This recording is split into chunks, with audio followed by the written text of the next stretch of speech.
ये कहानी है उस जंगल की जहाँ हर जानवर शेर से कांपता था।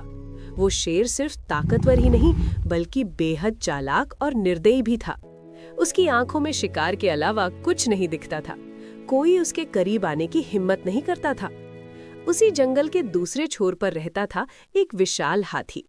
उसका शरीर पहाड़ जैसा मजबूत था, लेकिन दिल बेहद शांत और दयालु। वो किसी को नुकसान नहीं पहुंचाता था। बाकी जानवर उसे सम्मान से देखते थे, लेकिन दूरी बनाए रखते थे, क्योंकि उसकी ताकत भी कम खतरनाक नहीं थी। एक दिन सूखे का समय आया। जंगल की नदियां सूखने लगी, पेड़ मुरझाने लगे और हर जीव पानी की तलाश में भटकने लगा।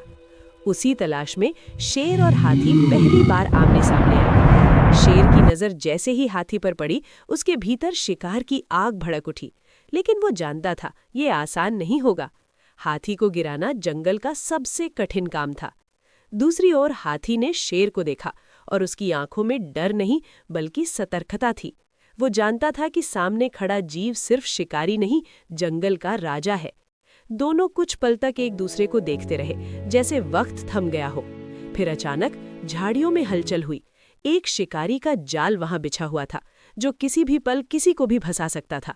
शेर अपने ध्यान में इतना डूबा था कि उसे जाल दिखाई नहीं दिया, और अगले ही पल वो उसमें फंस चुका था। जंगल गूंज उठा उसकी उससे भरी दहाड़ से।